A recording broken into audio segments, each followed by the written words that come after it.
Hello साथियों, आप MLM या डायरेक्ट सेलिंग में हो या एंटर करने की सोच रहे हो तो ये वीडियो आपके लिए गोल्ड माइन होने वाला है। एक गलत कंपनी या सीनियर के चलते कितने लोगों का टाइम, पैसा और सपने बर्बाद हो जाते हैं। पर आज मैं आपको बताऊंगा 5 पावरफुल पैरामीटर्स जिससे आप सही कंपनी, इथिकल मेंटर चूज कर सकते हो। सो वीडियो के एंड तक जरूर देखना, क्योंकि लास्ट में एक गिफ्ट भी आपके लिए है। मैं विठलगंज से डिजिटल स्वराज का रचेता। 12 साल इस इंडस्ट्री पे मैंने रिसर्च किया हुआ है और अभी मोर देन 100 नेटवर्कर को मैं उनके बिजनेस को ग्रो करने में हेल्प कर रहा हूँ। मेरा मिशन है कि मैं 3 लाख डायरेक्ट सेलर को डिजिटल एमएलएम का नॉलेज देके उनका एम्पायर को इम्पावर और multiple sources of revenue generate करवाना है। तो शुरू करते हैं वीडियो। इथिकल कंपनी और इथिकल सीनियर क्यों जरूरी है, ये पहले हम लोग जानते हैं।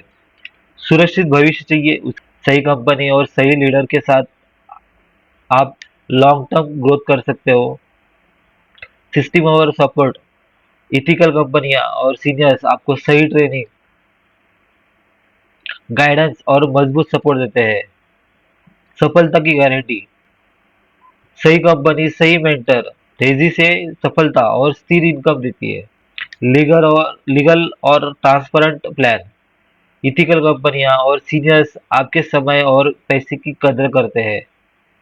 गलत चुनाव मतलब समय और पैसे की बर्बादी। अगर आपको समय और पैसे की बर्बादी नहीं करनी है तो सही कंपनी चुनिए और सही कंपनी के साथ अपना भविष्य भी सुरक्षित कर सकते हैं। तो चलो, ये तो देखा आपने क्यों जरूरी है। अभी देखते हैं कि इथिकल कंपनी चुनने के 5 बड़े पैरामीटर। सबसे पहला पैरामीटर रहेगा कैप कंपनी प्रोफाइल।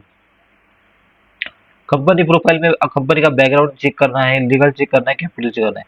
बैकग्राउंड में क्या चेक कर सकते हो, क्या उसका बैकग्राउंड क्लियर है, मतलब जो कंपनी आप कर रहे हो उसका बैकग्राउंड क्लियर है, कितने साल से वो मार्केट में चल रही है वो चेकआउट करो। लीगल में क्या कंपनी में लीगलिटी रजिस्टर है, आरओसी, जीएसटी, पैन, एफएसएसआई जैसे जो सर्टिफिकेट्स है वो उनके पास है, वो चेक करो।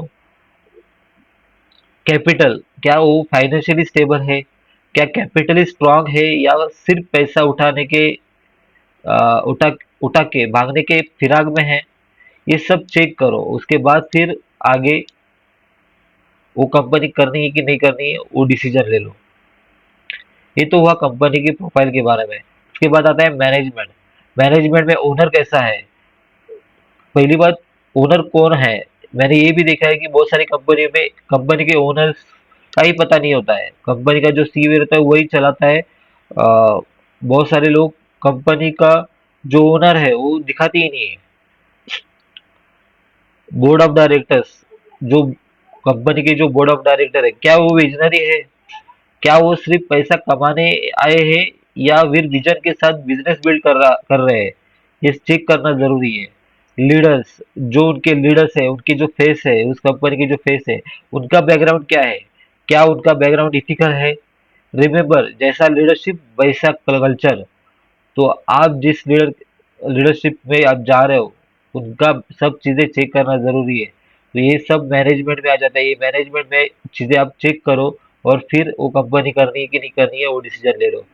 प्रोडक्ट, तीसरा पैरामीटर है प्रोडक्ट। प्रोडक्ट में यूटिलिटी मतलब उसका यूसेज कैसा है, क्या वो प्रोडक्ट वैल्यूएबल है या यूजफुल है।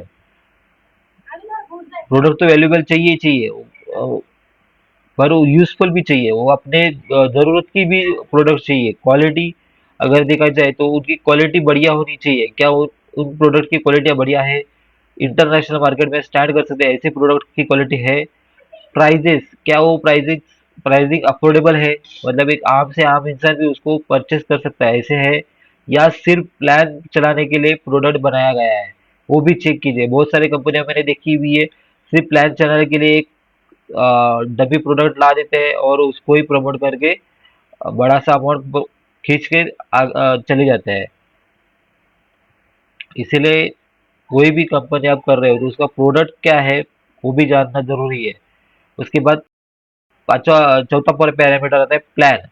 जो प्लान है वो फास्ट है क्या, मतलब प्लान में फास्ट इनकम वाला है क्या, क्या प्लान स्टेबल है क्या। वो उस बार देखा है कि हर कोई कंपनी क्या करती है, हर एक 4-5 महीने के बाद प्लान चेंज, प्लान अपडेट, बहुत सारी चीजें के नाम देते हैं, पर प्लान अगर स्टेबल रहेगा, प्लान अगर उसको प्रॉपर कैलकुलेटेड रहेगा, तो वो अपडेट करने की जरूरत नहीं है या फिर चेंज करने की जरूरत नहीं है।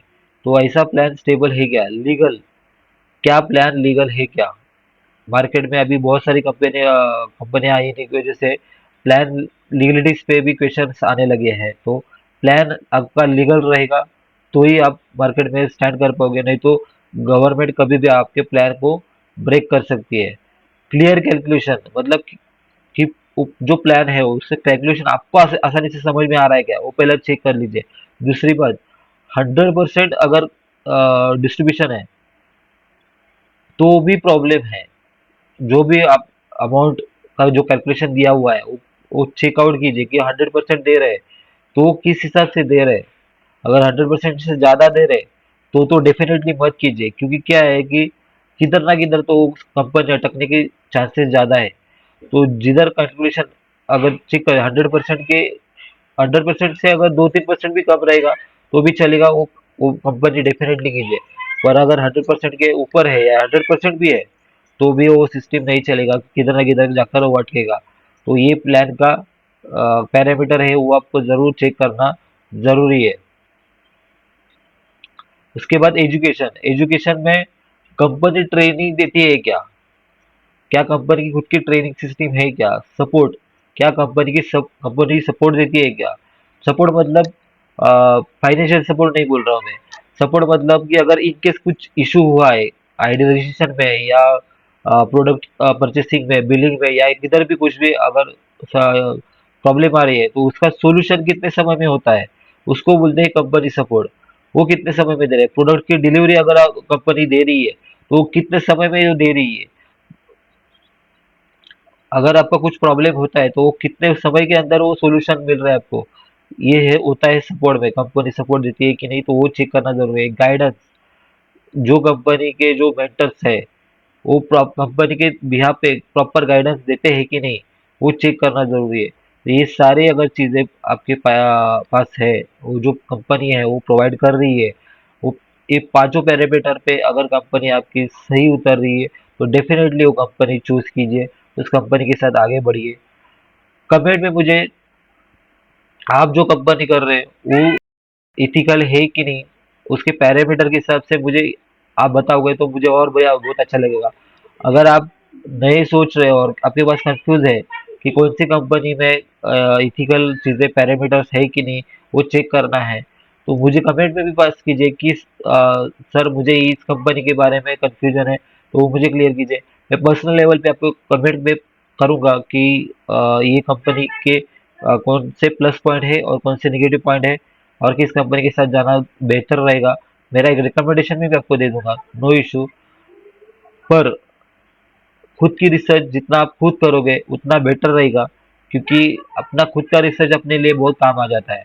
तो ये जो 5 पैरामीटर्स मैंने आपको बताए, कंपनी प्रोफाइल, मैनेजमेंट, प्रोडक्ट और प्लान, ये 5 पैरामीटर्स हर जगह आप चेक करें। अगर आप नई कंपनी कर रहे हैं तो कौन सी नई कंपनी आपके दिमाग में चल रही है, उन कंपनियों को इस पैरामीटर्स में डालिए, चेक कीजिए और उसके बाद फिर सोचिए कि आगे करना है। क्योंकि क्या है, कंपनी अगर प्रोफाइल चलना है, चेक करना है, मैनेजमेंट चेक करना है, तो आप इंटरनेट का ज़माना है, चैट जीपीटी है आपके पास, डीप सीक है, ग्रोक है, उनमें आप ये डालोगे कि इस कंपनी का मुझे रिव्यू दो, तो वो अपना पूरा रिव्यू आपको दे देंगे, क्या उसमें प्लस है, क्या माइनस है, क्या अपडेट होना चाहिए था, क्या कम है, किधर कंपनी वो वीक है, वो सब चीजें देती है।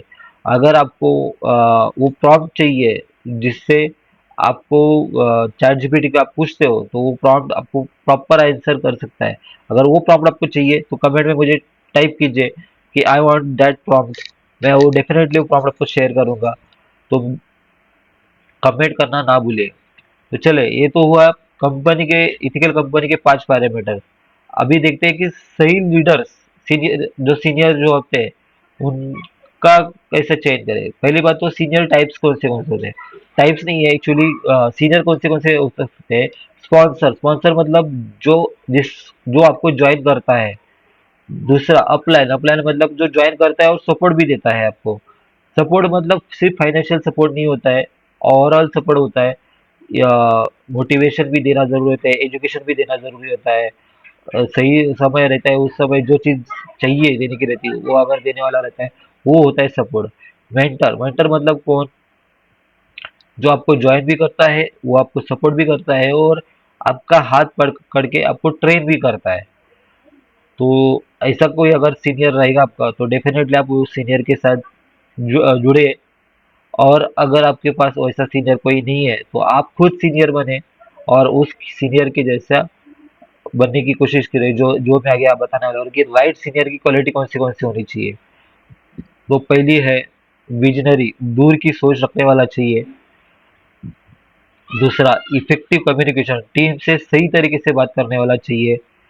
तीसरा एम्पैथी और इमोशनल इंटेलिजेंस उसमें चाहिए। टीम की दिक्कतें क्या है वो समझने वाला चाहिए। इंटीग्रिटी, हमेशा इथिकल तरीके से काम करने वाला चाहिए। स्ट्रेटेजिक थिंकिंग, स्मार्ट स्ट्रेटेजी कौन सी है वो अपनाने वाला चाहिए। इंस्पिरेशन एंड मोटिवेशन, टीम को मोटिवेट रखने वाला चाहिए। एम्पावरमेंट, लोगों को सिखाने और ग्रो करने में बिलीव करने वाला चाहिए। बहुत सारे लोगों में वही कमी होती है कि खुद तो ग्रो होने का सोचते हैं पर किसी और को ग्रो करने के बारे में कभी नहीं सोचते। एडेप्टेबिलिटी, मार्केट के बदलाव को अपनाने वाला चाहिए। आज का ट्रेंड चल रहा है डिजिटल ट्रेंड। अगर हम लोग डिजिटल ट्रेंड अगर एक्सेप्ट नहीं करेंगे, अडॉप्ट नहीं करेंगे, तो हम लोग, जो लोग अडॉप्ट नहीं करेंगे उनको तकलीफ होने वाली है। तो ये एक इंटीमेशन है कि जल्दी से जल्दी मार्केट का जो ट्रेंड चल रहा है उसको एक्सेप्ट कीजिए, अडॉप्ट कीजिए और उस हिसाब से आगे अपने अपने बदलाव लीजिए। रेजिलियंस, फेलियर से न घबराने वाला बल्कि उससे सीखने वाला। अगर कुछ भी अगर फेलियर आता है तो उसमें न घबराने वाला ऐसा लीडर चाहिए, ऐसा सीनियर चाहिए। और 10वां जो क्वालिटी है वो है सर्वेंट लीडरशिप, खुद आगे बढ़कर टीम की मदद करने वाला। ऐसे जो क्वालिटी है वो सीनियर में चाहिए। क्या आपके सीनियर में, आपके जो लीडर है उसमें वो क्वालिटी है? तो डेफिनेटली उसके साथ बने रहिए और आगे बढ़ते रहिए। पर अगर पर अगर ये सब इसलिए आ रहे हैं कि वो इंसान वैसा नहीं है, अ- और वो इंसान अगर सोचता है कि मुझे अपग्रेड होना चाहिए, तो डेफिनेटली उसके साथ रहिए। पर अगर वो अपडेट नहीं होना चाहता है कि नहीं जैसा मैं हूँ वैसे ही मैं काम करूंगा, तो उस समय सोचिए कि वहां पे करना है कि नहीं करना है। क्योंकि अगर गलत सीनियर भी हो जाए तो वो गलत जगह पे आपको डायरेक्ट करेगा। मैंने बहुत सारी कंपनियों में देखा है कि गलत लीडर होने की वजह से पूरी की टीम, पूरी से पूरी टीम है ना वो कोलैप्स हो चुकी है। आज मार्केट में बहुत सारे ऐसे ऐसे लीडर पहले धुरंधर थे, जिनकी 50,000, 1 लाख, 2 लाख, 5 लाख, 10 लाख ऐसी टीम थे, पर आज मार्केट में वो गायब है। वो क्यों है? क्योंकि उनको उन्होंने गलत जगह पे गलत डिसीजन लिया था ना, इसकी वजह से उनकी जो क्वालिटीज थे ना उसमें प्रॉब्लम था, इसकी वजह से। अगर सीनियर हो तो आप में अगर वो क्वालिटी नहीं है तो क्वालिटी अपडेट कीजिए। क्योंकि आज के बाद जो नेटवर्कर आएगा, जो डायरेक्ट सेलर आएगा, वो मेंटली तो बहुत स्ट्रांग रहेगा, वो इंटेलिजेंट तो बहुत रहेगा। अगर आप उनके पैरामीटर्स में अगर आप खरे नहीं उतरोगे, तो वो आपको छोड़ के जाने वाला है, ये डेफिनेटली ध्यान में रखिए। कंक्लूजन यही है कि पहले रिकैप कीजिए कि हम लोग ने आज क्या देखा, इथिकल कंपनी और इथिकल सीनियर क्यों जरूरी है। क्या आपकी कंपनी और अपने अपलाइन को सही से चुना है? मुझे कमेंट्स में टाइप कीजिए कि आपने अपनी कंपनी को और अपने अपलाइन को सही चुना है कि नहीं। अगर चुना है तो बेस्ट, अच्छी बात है, उस उनके के साथ रहिए और आगे बढ़ते रहिए। Call to action, call to action यही है कि कमेंट में करके बताएं कि आपकी कौन सी कंपनी इथिकल है। अगर आपको इथिकल कंपनी और इथिकल सीनियर की तलाश है तो डिस्क्रिप्शन में दिए लिंक पर क्लिक कीजिए और मिले मेरे से। मैं आपको वन टू वन आपको गाइड करता हूँ। ऐसे ही वैल्यूबल कंटेंट के लिए इस चैनल को सब्सक्राइब करें और बेल आइकन को दबाइए, जिससे आगे चल के आने वाले जितने भी वीडियोस है, ऐसे क्वालिटी वाले जो वीडियो है, एजुकेशन वाले जो वीडियो है, जो इसी इंडस्ट्री को और बेहतर कैसे कर सकते हैं इसके बारे में ही रहेंगे। मैं दूसरा कोई और नॉलेज देने के बिहाफ पे नहीं हूँ। मेरा एक ही अल्टीमेट टारगेट है कि डायरेक्ट सेलिंग को एक ऊंचे लेवल पे लेकर जाऊं, और उसके लिए जो बन पड़ कर सकता है मैं उस वो रेडी करने के लिए रेडी हूँ, और आगे वो ही करता रहूंगा। तो इस चैनल पे आपको इसी रिगार्डिंग, मतलब MLM companies, MLM direct selling industry, network marketing industry, MLM industry, इसी के रिगार्डिंग आपके पास वीडियोस आते रहेंगे। तो वो वीडियो अगर देखने के लिए रहेंगे तो आपको इस चैनल को सब्सक्राइब करना जरूरी है। अगर ये वीडियो आपको अच्छा लगा होगा तो लाइक कीजिए। अगर आपको लगता है कि ये वीडियो हर एक डायरेक्ट सेलर के पास पहुंचना जरूरी है तो इसको शेयर कीजिए, जितना हो सके उतना शेयर कीजिए। और अगर आपको लगता है कि मेरे साथ जुड़ के डिजिटल ट्रेंड को ये अडॉप्ट कर सकते हैं तो मिलिए मेरे मास्टर क्लास में या फिर मेरे फ्री कोर्स में। वहाँ पे मैं बताऊंगा कि कैसे डिजिटल एमएलएम हम लोग सीख सकते हैं, वो भी हिंदी में, सरल भाषा में, सरल हिंदी भाषा में हम लोग सीख सकते हैं। तो मिलते हैं अगले वीडियो में, नहीं तो मेरे कोर्स में। सीखते रहिए।